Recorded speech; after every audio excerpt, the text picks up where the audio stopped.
We don't have the supply chains. Demand comes on, prices explode, economic growth looks good. It goes back down to negative inflation.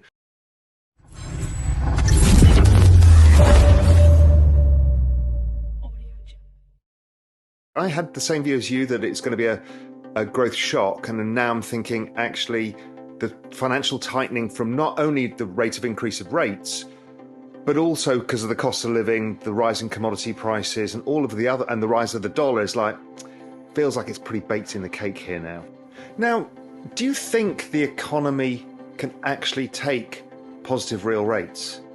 Or does the structural demographic issues and the debt issues mean that they can't really do it, and demand destruction writ large happens as soon as we get here? Because we've got here now, essentially, to kind of just about positive real rates, and the economy's imploding. You know, very similar to the post-pandemic era. We don't have the supply chains. Demand comes on, prices explode, economic growth looks good.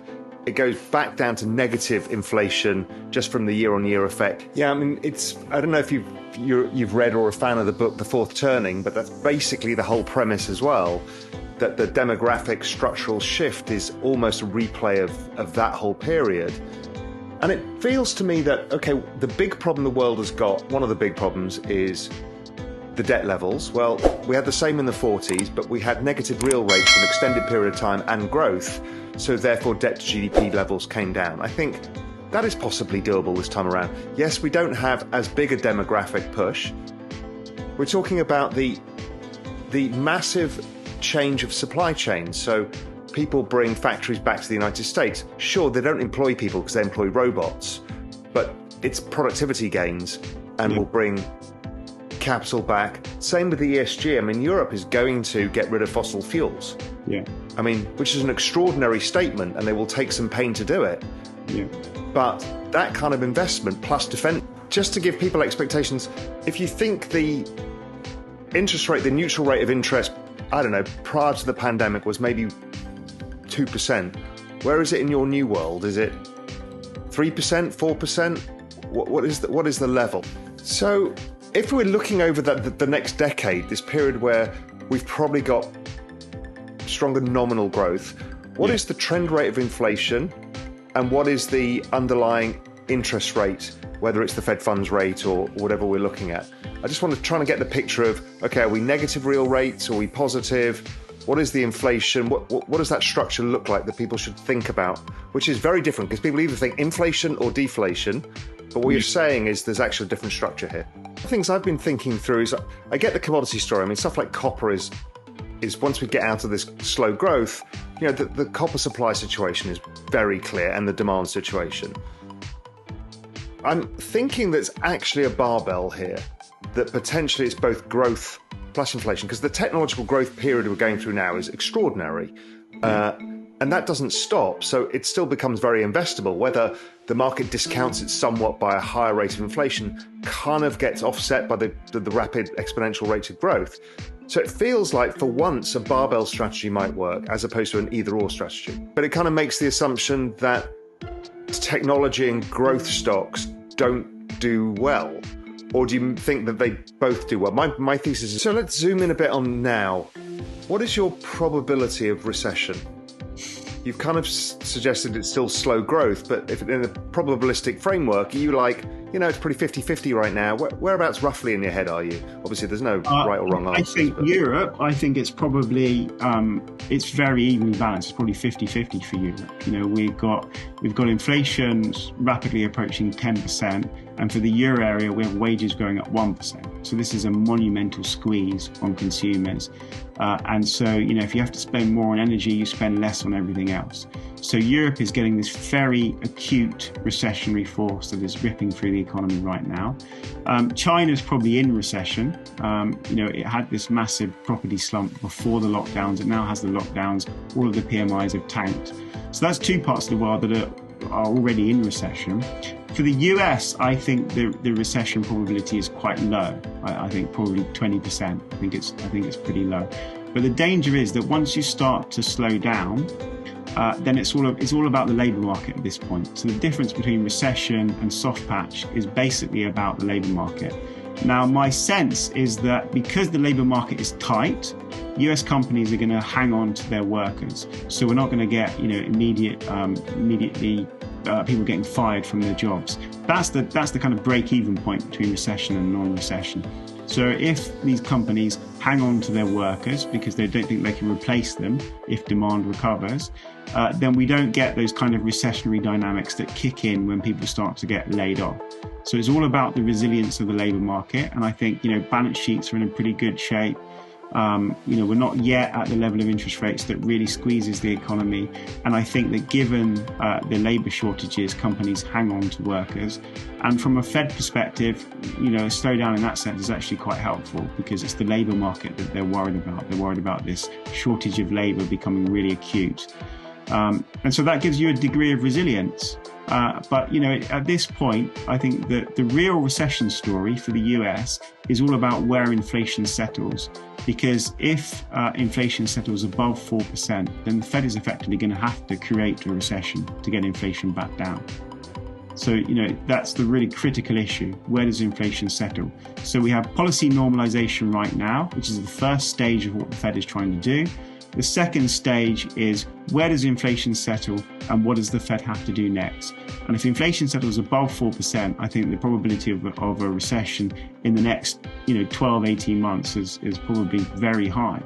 Because you look at the last 11 tightening cycles from the Fed, there's basically been one, possibly two soft landings. And neither of those soft landings happened when inflation was above 4%. There's a very simple explanation for that, which is that if you have a real significant inflation problem, then your economy is already overheating. And the only way you can get inflation down is to actually force unemployment higher. And whenever unemployment goes higher, you're in a recession. So, you have to believe that inflation is transitory to think we can avoid we can avoid a recession right now. Yeah, and I think I've tilted to now more bearish than you on this.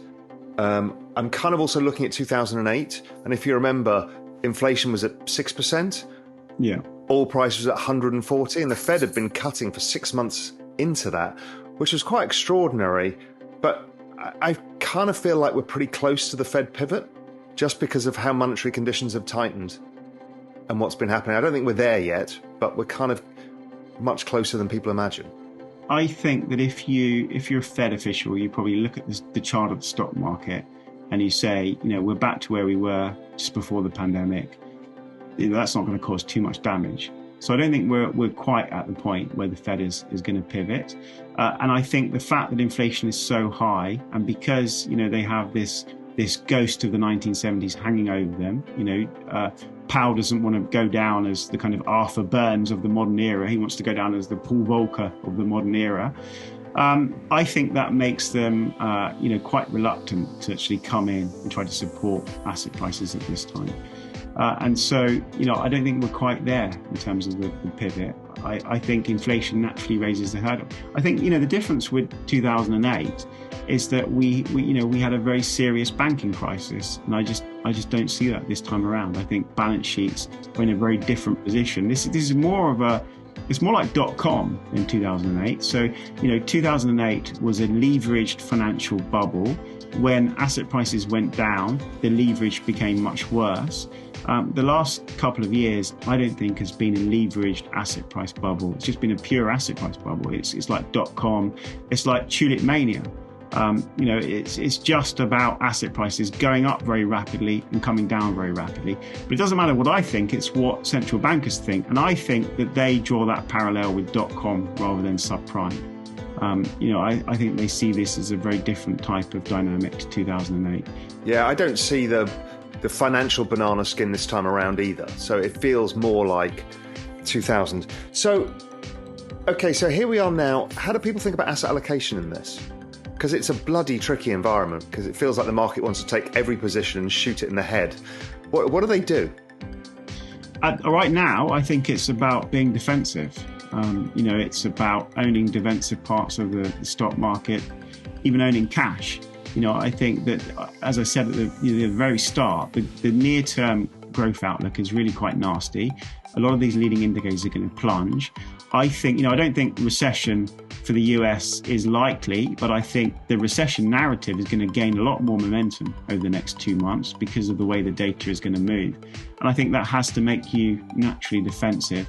I'm not sure that we're going to get the move from yields that, really provides that kind of compensation for equity risk right now. I'm not sure that bond equity correlation is going to kick in the way that it has in the past, just because, the inflation is deteriorating at the same time. So the inflation picture is getting worse. Central banks are getting more hawkish.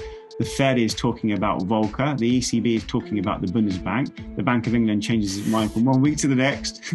But clearly, you've got this chief economist at the Bank of England who also talks about the Bundesbank. I think they feel that they're being tested right now and they have something to prove. And so it's quite difficult for yields to really provide that kind of offset for asset allocation in that type of environment, hawkish central banks, inflationary environment. The best case, I think, yields stop going up and stop making the tightening worse. But I think at the moment, this is all about defensiveness and cash. If you can look beyond this growth scare, this soft patch, this immediate recession risk, I think, the next decade is all about the tangible 20s, and it's about a different type of portfolio. It's about getting exposure to the real economy. It's about commodities. It's about gold. It's about value stocks. It's, looking at what's going to drive growth over the next decade. But, that's a pretty long-term way to think about asset allocation, given the environment that we face right now. And if you look at value versus growth, value has been going down as well in the last few weeks because this is just selling off everything. So even though it provides a kind of relative trade, it's not getting as bad as growth. In absolute terms, you're getting hosed on everything. And so, this is just, I think this is naturally, you want to be, very conservative right now. I wouldn't be jumping back into any of this stuff. No, Dario, fantastic. Look, really, really interesting, great perspective and different to most people, which I think is really valuable. So look, thank you for that. Good to talk to you. Yeah. All right, my friend. All Take right, care. Take care.